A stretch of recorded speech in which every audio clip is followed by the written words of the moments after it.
Okay, so today we looked at functions. In order for something to be a function, what does it have to adhere to? Testing if something is a function, solving for zeros, and some other things with functions. So today it was 8-4.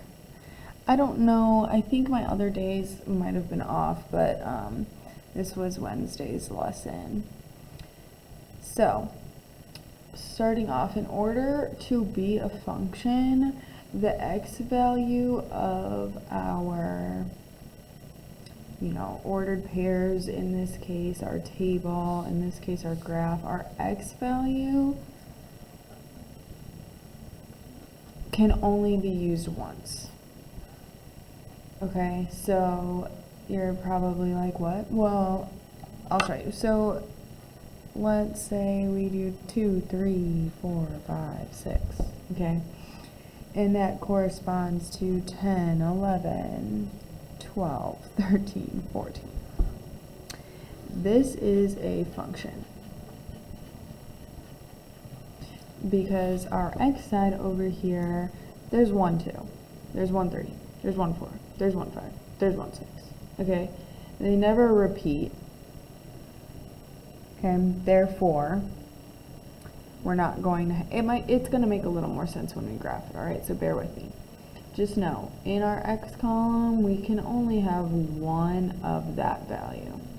So in this case, if we have 2, 3, 2, 4, 7, 1, 2, 0, negative 100, 14. This is not a function. Okay, because in our x side, our x values, we have a 2 here and we have a 2 here, which means we have 2 2's. Okay, and when we graph that, actually, let's go ahead and graph these. So this one I'll do in pencil. We have 2, 1, 3, 2, 2, 0, what else? 4, okay, negative 100, I'll just leave that one out. And 7, 14, we'll just say it's up here. Okay, this is not a function, okay, because we have 2 points right here that are on the same y value, which can't happen. And we're going to talk more about something called the vertical line test. So if we draw a vertical line up and down, it can never cross 2 points of our function or a line, anything. Okay, so this is not a function. In this case here, this beautiful function here, we'll plot 2, 10, 3, 11. Oh, I just kept going up. So let's just say that they were over here. Okay, if we have no dots that are on the same x value, then we're good. Okay, so let me add a couple more little. If we had one here, see how these are on the same line, the same x value of 2? That means that we cannot have a function. That is not a function.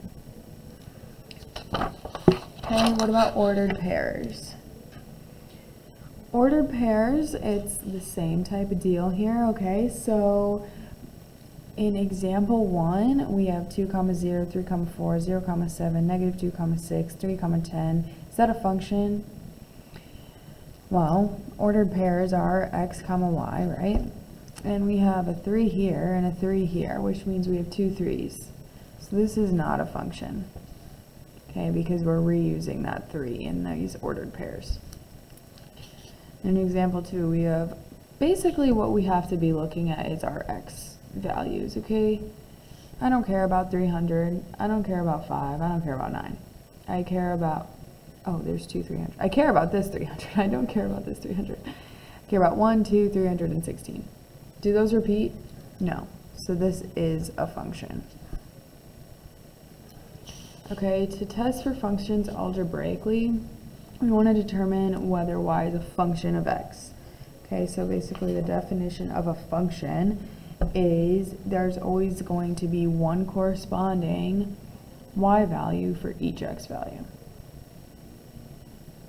Okay, so first step is we're going to solve for y in terms of x. And then we're going to go ahead and make sure that there's only going to be one corresponding y value.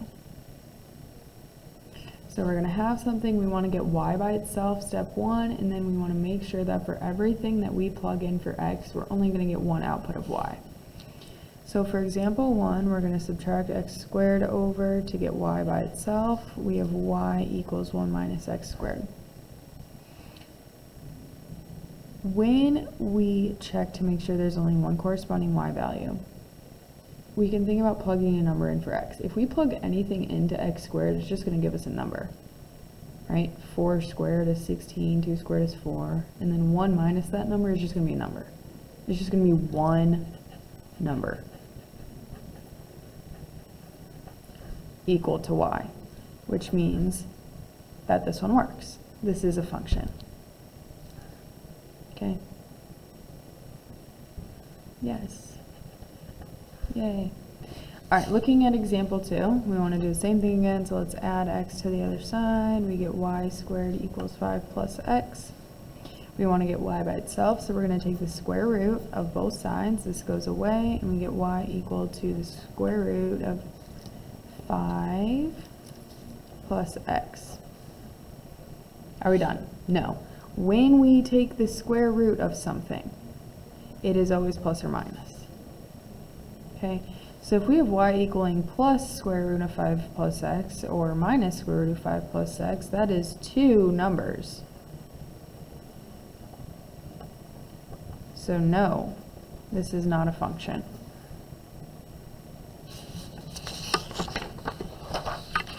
Alright, for example 3, we want to go ahead and get y by itself again, so let's subtract 1 over. We get x squared minus 1 equals a negative 3y.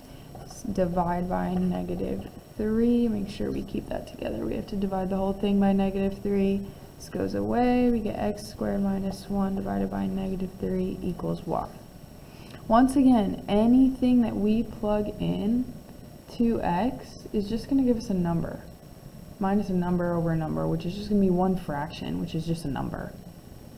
So once again, we get one number, so yes, this is a function. How about when we have y just equal to a number? So if we think about it, this is just one number, right? So this is one number, this is giving us one number. So yes, it's a function. It's a very boring function. If we were to graph this, maybe you'll see this a little better. This is our y coordinate, this is our x coordinate. Okay, negative y equal to negative 5 is down here, 1, 2, 3, 4, 5. Here's negative 5. So this is saying that there's no change in x. Or there's no change in y, I'm sorry. Y is always negative 5. So no matter how much we move, so it's going to look like, oh my goodness, like this. Okay, so when x equals 1, y is negative 5. When x equals 2, y is negative 5, and so on. Okay, but like I said earlier, this vertical line test that we'll probably talk a little more about, if we draw a vertical line, it only touches this function at one spot, which means it's a function. Okay, evaluating a function at a certain point. So here's our function, f of x. It's equal to negative x squared plus 4x plus 1. If we want to evaluate this function at a certain point, we're going to go ahead and look at that certain point. So in example A, we have f of 2. So wherever we saw an x, we're going to plug a 2 in. So f of 2 is going to plug a 2 in there, and it's going to plug a 2 in there. So we leave everything else the same. We just replace x with 2. So we get negative 2 squared plus 4 times 2 plus 1.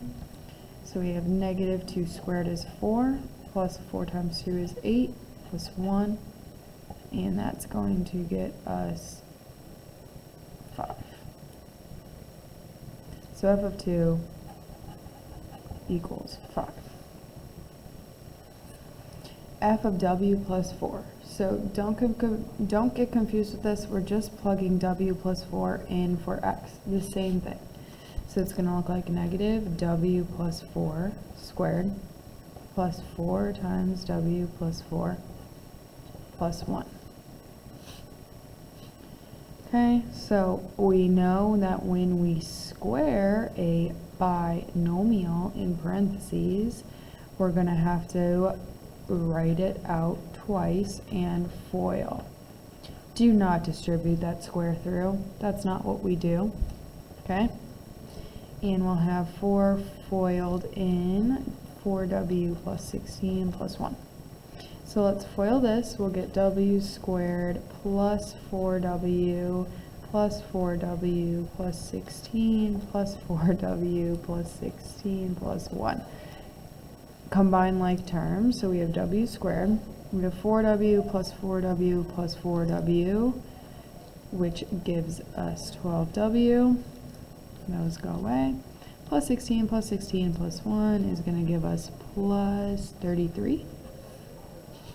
So f of w plus 4 is equal to that.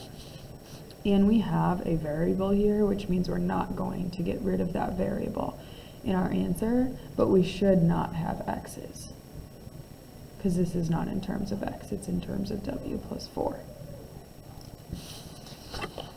Okay, finding values for which f of x is equal to 0, we are going to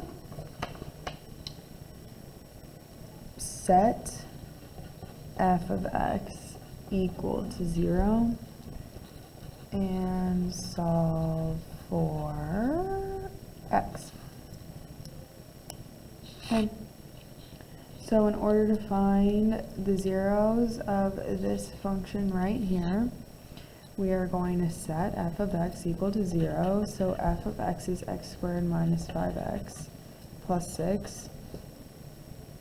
Set that equal to 0, and then we're going to solve for x.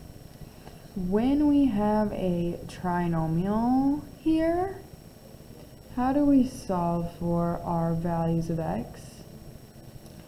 We factor that trinomial, right? So if you guys use guess and check, that's totally cool. If you don't, then I'm guessing that you use slide and divide. So in this case, our a times our c is 6 and our b is -5. So our factors of 6 are 1 times 6 or 2 times 3 to get to -5, and to get to +6, adding to -5 and multiplying to +6. We're going to need 2 negatives here. -2 times -3 is +6, and -2 plus -3 is -5. So our factors are going to be x minus 2 and x minus 3. We're not done though, because we need to solve for x. So when x minus 3 is equal to 0, x equals 3. And when x minus 2 is equal to 0, x equals 2.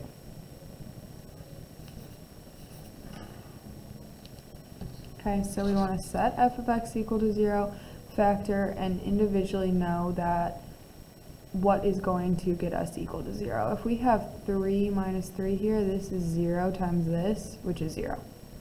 If we have 2 minus 2 here, that's 0 times this, which is 0. Alright, so for example 2, we want to set f of x equal to 0. So we have 26 minus x squared over 4 equal to 0. To get rid of that 4, we're going to multiply both sides by 4. Anything times 4 is still 0. So we have 0 equal to 26 minus x squared. And we can go ahead and I'm going to add x squared to the other side to get it to be positive. So we have x squared equals 26. To get rid of that square, we want to take the square root, so we get x equals plus or minus the square root of 26.